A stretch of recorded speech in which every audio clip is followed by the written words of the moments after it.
Meu nome é Danilo Brito Siqueira e eu vou demonstrar como é que você cria um mapa posicional. Iremos utilizar para isso o Map Editor, uma ferramenta disponibilizada pela Sterling. Vou dizer aqui que eu vou criar um novo mapa. Esse mapa, que eu vou simplificar, ele é da Fleury para a Sul América.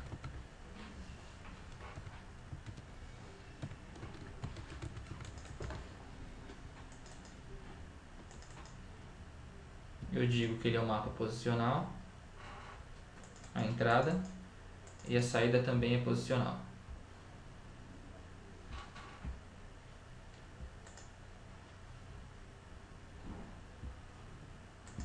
Concluir.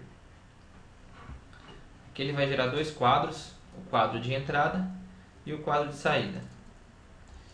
Para começar a criar um mapa, é só começar a especificá-lo na entrada. Os campos que descrevem as linhas são os records. Eu vou criar aqui um record, que eu vou chamar ele de header de arquivo. A tag é o identificador do campo. O que identifica a header é 0 na primeira posição para o meu arquivo. Pronto, criamos o header de arquivo. Para descrever os campos dentro do header, é só clicar com direito, Edit Fields. O meu header ele terá apenas um campo, que será o código do cliente. Dou New e começa a descrição do campo. Começa com HA, de código de header de arquivo, código cliente.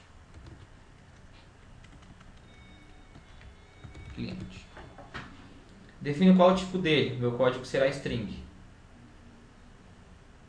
E coloco em maxLang o tamanho do campo. Isso é interessante porque em maxLang eu só coloco o tamanho do campo e quando eu clico em Auto Position ele já posiciona para mim qual o início e o fim desse campo. Vou dar close. Continuando, para a criação de um registro que se repete várias vezes no arquivo, nós geralmente criamos um grupo. Então eu vou criar aqui um grupo chamado registros. Vou falar que ele tem um loop bem alto, ou seja, quantas vezes ele se repete.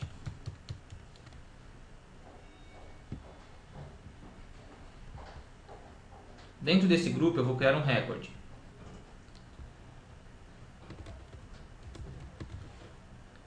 Também tenho que definir a tag, e o que define para mim que é o registro é a tag 1 no começo do arquivo. Nota que ele ficou aqui para fora do grupo, porém eu quero que ele fique dentro do grupo. Eu posso simplesmente dar um Ctrl X e dar um Ctrl V e falar que eu quero colar ele dentro do grupo. Eu posso dar Ctrl X, Ctrl C e Ctrl V em qualquer parte do mapa para a gente copiar e colar os componentes. Agora eu vou começar a criar aqui os meus campos. Eu tenho o primeiro campo, que também é o código do cliente. Esse campo é string e possui 6 posições. É só dar Enter, ele já posiciona para mim descrever novamente. Eu tenho o segundo campo, que é o código da operadora. Esse campo também é string, com 2 posições. Eu tenho o campo, que é a data do contrato. Ela é uma data, nós definimos ele como data. E especificamos qual o formato. O formato da minha data é o formato com 10 posições, que possui barras como separador. Digo que ele tem 10 posições. O interessante da data é que quando definimos o campo como data, quando efetuamos a tradução, automaticamente ele transforma já no formato que está na saída. Próximo campo do nosso layout é o código do exame. possui 10 posições. E por último, temos a descrição do exame, que possui 50 posições. Dou Auto Position, ele me dá um aviso e automaticamente ele posiciona os campos para mim. O interessante é que após a criação do layout de entrada, nós conseguimos salvar para utilizá-los em outros mapas. É só clicar com direito e falar que eu quero salvar um arquivo de definição. Vou salvá-lo dentro da pasta Fleury como layout Fleury. Assim, sempre que eu for utilizar o layout Fleury, é só carregar. Continuando, agora vamos fazer o layout de saída. Para o layout de saída, eu vou usar uma técnica diferente. Como o layout de saída é bem parecido com o layout de entrada, eu apenas vou dar um Ctrl C no grupo e vou colá-lo no output. Vejam que ele cola exatamente igual à entrada. Porém, existem algumas diferenças.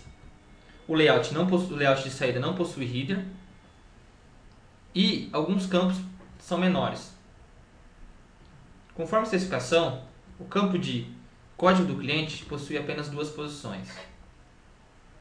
E o campo de data possui apenas 8, sendo que ele não possui barra, ele começa a data com o ano.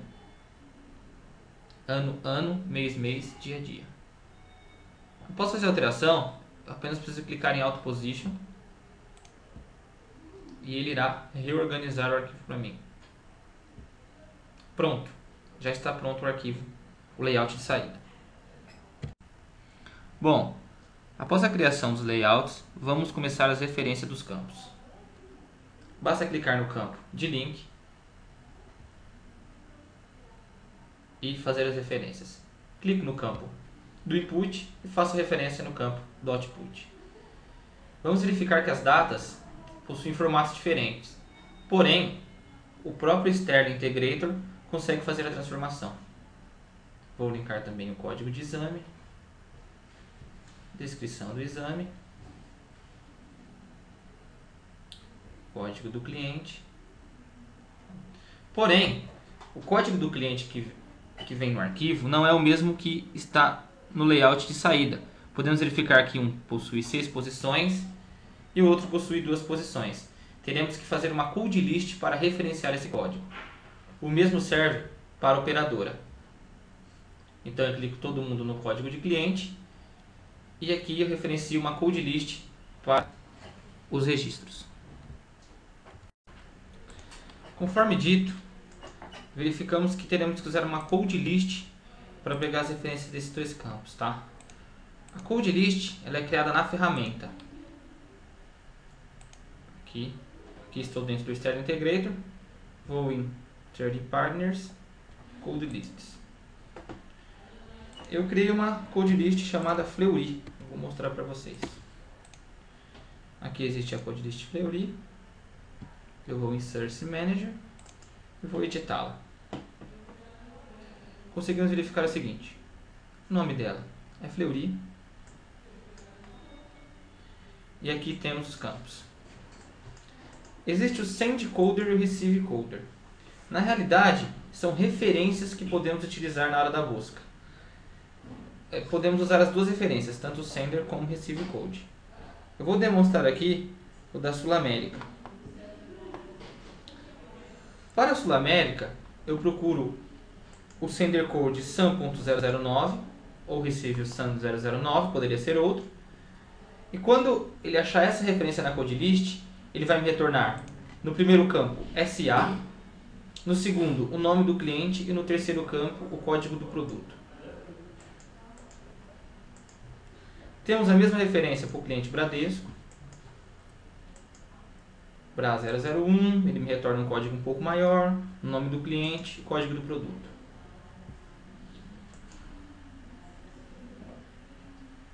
A code list chama Fleury, então vamos fazer referência dentro do mapa.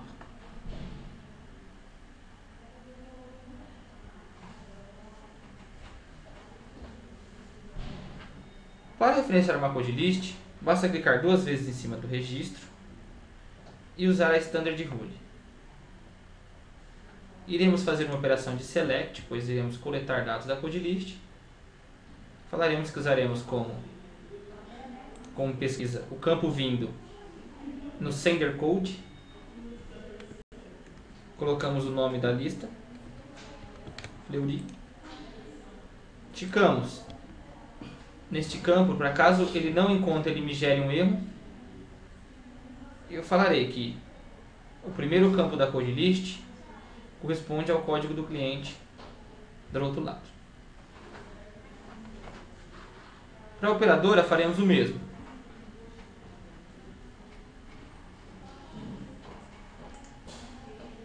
Operação de select, sender, Fleury. Porém é o texto 3 que corresponde ao código da operadora. Ok. Salvo o mapa como Fleury de Sul América. Vou salvar com a exceção .map. Está pronto o nosso mapa. Vamos lá. Após a criação do mapa, nós podemos testar ele de maneira offline.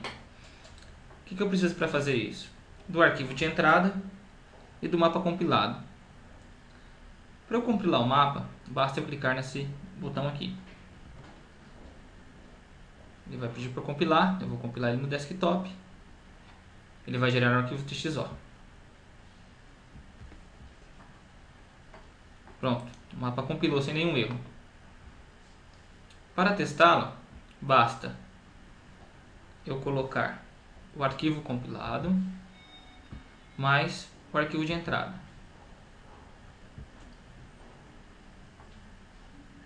Ele vai me gerar um arquivo de saída. Podemos verificar que este arquivo possui somente 2 códigos, como o código do cliente, 2 códigos como o código da operadora, e a data está invertida, 2010-709. Se olharmos no arquivo de entrada,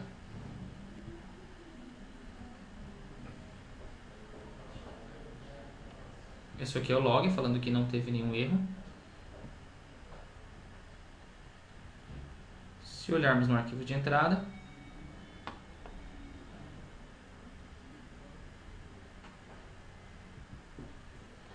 veremos que os layouts são diferentes.